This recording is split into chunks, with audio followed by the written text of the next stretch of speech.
Գյորջյան Կասկադ 60 ամիս փուլային վճարում բազմաթիվ առավելություններ։ Բանական փորձակցությունը կառարկեք։ Իրենք պետք է անեն, խնդիրն է, որ իրենք պետք է առարկելու։ Տեսեք, հավելելով գործընկերոջս, որ գործերով, եթե ոչ այս քաղաքական մեծ հնչեղության գործերով, պետք է հանրությունը տեղեկանա դատա իրավական համակարգի խնդիրների մասին։ Պատկերացեք, եթե այս մեծ ծանր հանցանքի գործով է այսպիսի փնթի, չեմ վախենա այդ որակումը տալ, քննություն իրականացվում, օրենքին չհետևելով, իրավունքին չհետևելով։ Պատկերացնում եք, պայմանական ասած, ոչ քաղաքական գործերի վրա այս փնթի գործելակերպը ինչ ազդեցություն կարող է ունենալ։ Մենք կարող է ստեղծենք մի իրավիճակ, որ մարդիկ ուղղակի ինչ որ կտրատած խոսակցությունների, ձայնագրությունների հիման վրա, որոնք որևէ կերպ չեն նույնականացնում անձի կողմից կատարած լինել թե չլինելը, ունենանք մեղադրական եզրակացություններ։ Հիմա ինչ մենք խնդիր չունենք, շարաչուն ապտակի խնդիր չկա, շարաչուն ապտակը այս գործում հաշվի առնելով, որ սա քաղաքական գործ է, միայն կարող է իրականացնել հանրությունը ձեր միջոցով, լրագրողների միջոցով, որովհետև անձեն աչքով մեծ մասնագետ պետք չի լինել համեմատելու սոցիալական ցանցերում առկա Բագրատ Սրբազանի ձեռագիր գրառումները այս տեքստի հետ։ Դուք ասում եք պետք է փորձակնություն, հետո ասում եք անձեն աչքով։ Դուք ախր մենք չենք վարույթն իրականացնող մարմինը, վարույթն իրականացնող մարմինը քննչական կոմիտեն է եւ դրա վերահսկողություն իրականացնողը դատախազությունը, մենք ուղղակի կարող ենք այս բաներով հերքել, որովհետև ոչ թե մենք պետք է ապացուցենք մեր անմեղությունը, այլ վարույթն իրականացնողը պետք է ապացուցի մեղավորությունը։ Եթե ինքը կարող է ձեզ անկողմնակալ դիտորդին ներկայացնելով այս փաստաթուղթը պնդել առանց որևէ եզրակացության, որ սա Բագրատ Սրբազանի ձեռամբ է գրված, ապա կարծում եմ, որ այս պարագայում բնավ կարիք չկա, որ մենք հակառակը հավաստող ապացույցներ կայացնենք։ Տեսականորեն, այո, հնարավոր է շատ ավելի ակտիվ պաշտպանություն։ Հնարավորություն կա տարբեր տեղերից պատվիրել փորձակնություններ ստանալ։ Բայց երբ որ պաշտպանատար բարձր պաշտպանատար անձը անպատասխանատու հայտարարություն է կատարել, մենք սա թողում ենք իր տիրույթում եւ այս ասուլիսն էլ լրացուցիչ անգամ օգտագործում ենք այսպես ասած բզելու նպատակով։ Եթե ձեր խոսքերի համար պատասխանատու եք, քննչական կոմիտեով նախաձեռնեք եւ ապացուցեք, որ ձեր ասածները իրականություն են։ Բացի այդ, էլի կներեք, եթե ելնենք ձեր դիրքորոշումից, ուրեմն քրեական դատավարության օրենսգիրքը պետք է համարեն գոյություն չունի եւ ղեկավարն ասենք խորհրդային կարգերում Վիշինսկի կա գլխավոր դատախազ լսած կլինի տրոյկայի միջոցով, այսինքն 3 հոգի գալի գրում են, որ X մարդ հանցագործություն է կատարել, տանում են գնդականում կամ ապսում են։ Եկեք վերացնենք քրեական օրենսգիրքը, քանի որ իրականում այսօր իրավաբանություն Հայաստանում այս գործով, այս նման գործով չի իրականացվում։ Բացարձակ իրավական չարաշահում, ես կասեի նույնիսկ ապօրինության խրախճանք է Հայաստանում։ Եկեք վերացնենք, թող ուրեմն դատախազը ընդեղ նստած որոշիով կամ ավելի ճիշտ դատախազի վերադասը, որ հրապարակում է նստում, համար մեկ աթոռին, թող որոշիով է մեղավոր ինչ հոդվածն, միանգամից գնա, եթե տրամաբանությամբ ելնենք։ Բայց եթե կա քրեական օրենսգիր, պետք է պարտավորենք, ղեկավարվենք այդ օրենսգրքի պահանջներով ըստ սահմանված հերթականության իրականացնելու քրեական եւ նախաքննությունը, քրեական բարույթը եւ նաեւ դատաքննությունը։ Սա է ամբողջ հարցը։ Իսկ որովհետեւ մեկի ցանկությամբ այսօր մեկի մեղադրանք առաջադրես, մերսագրես առած, որ երբերից այդ մարդը չի կատարի, կամ նրա հետ նաեւ մյուս 17 անձին, դա արդեն ոչ թե խոսում է անտերության մասին, դա խոսում է ամենաթողության, դիկտատուրայի մասին, ուրիշ ոչ մի բան։ Եվ եթե կարելի նաև Բագրատ arczepiskopos Գալստանի այդքո քաղաքացիական գործերից այս բանի դրությամբ քանի քաղաքացիական գործ կա շարունակելու եք ներկայացնել անհրաժեշտության դեպքում հայտարարում թե մի քիչ մանրամասներ գործընթացից։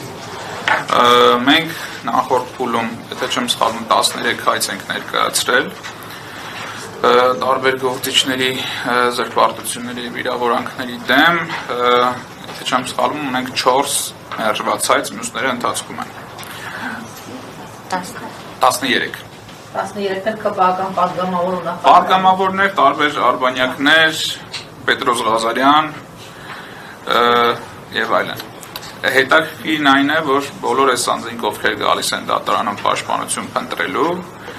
արդեն այդ հորտալից տեքստերով չեն հանդես գալիս, ոնց որ սովորաբար սիրում են Հարությունյանը ներկանալ, այլ ասում են, տեսա գնահատողական դատողություններ, մենք վրդոված էինք ինչ-որ բանից, նկատի չենք ունեցել Բագրատ Սերբազանին, այն որ ասել ենք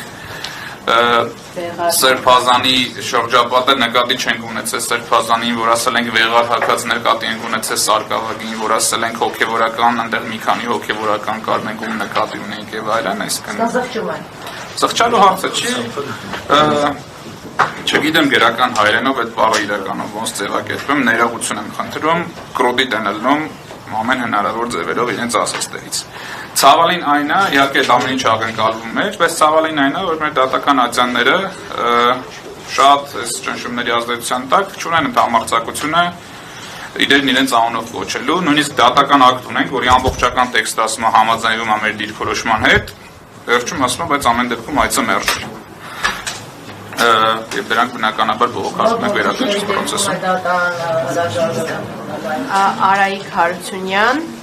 Դավիթ Խուդացյան, Պետրոս Ղազարյան։ Պետրոս Ղազարյանն էլ օրինակ պաշտպանվել է նրանով, որ իր այդ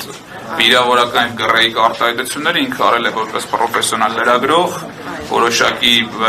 պրովոկացիա կատարելու, հանրային քննարկումներ զարգացնելու եւ այլն, բայց մենք հետեւելով գործունեությունը տեսնում ենք, որ հանրային հեռուստաընկերությունը ակտիվորեն լծված է եղել անձանց սևացնելու գործին, ակտիվորեն լծված է եղել այս քրեական վարույթի կեղծ նյութերի հրապարակման գործին եւ ամենևին չեմ տեսնում այդտեղ պրոֆեսիոնալ լրագրողի բարեխիղճ աշխատանք։ Չեք բողոքարկել։ Բողոքարկել ենք բոլոր դատական ակտերը պարտադիր եւ մոտակ ամիսների ընթացքում էլ սպասում ենք դատական ակտերի ընթացքներ։ Խորհրդի չասեցիք Պետրոս Ղազարյան, Դավիթ Խուդացյան, Արայիկ Հարությունյան Եվ մեկը։ Քիչ անց կասեմ։ չեմ սպասենք, որովհետև շատ են հայցերը, մեկնաբանություններն են շատ։ Ես նաև անդրադառնամ Հակիրճ, նաև վերջերս առիթ եղավ խոսելու Բագրատ Սերբազանին պատկանող միակ անշարժ գույքի Շամշադին համայնքի Նավուր գյուղում գտնվող տարածքի մասին, որի վերաբերյալ մենք բնավ ցանկություն չունեինք այսպես հրապարակային խոսելու, որովհետև գործընթաց էր, հասկանում էինք իհարկե ինչի համար էր, բայց կար դեռևս 23 թվականից հարուցված քաղաքացիական գործ վիճարկելու այն գործարքը, որը առհասարակ Սրբազանի հետ կապված չէր, իբրև թե դա սխալ էր, որ պետությունից օտարվել էր այդ երրորդ անձին, եւ որպես հետևանք վերադարձնելու այդ գույքը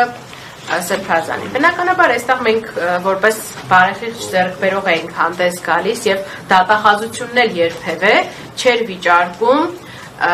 Բագրատ Սրբազանի կողմից բարեխիղճ ձեռքբերող լինելու հանգամանքը, բայց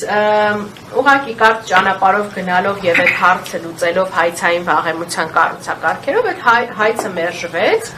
ու դատախազությունը վերաքննիչ բողոք տարավ այդ գործով, հետո հասկացավ, որ իհարկե չի կարողանալու այդ վաղեմությունը հաղթահարել, բնականաբար անբեկանելի է մնալու վերաքննիչ ակտը, նոր այսպիսի հայց ներկայացրեց, որի մոտիվները իհարկե հասկանալի են։ Պետք է ասենք, որ նաև էլի նշել եմ, որ անհեթեթ է իհարկե այս պրակտիկան, որը թվում է թե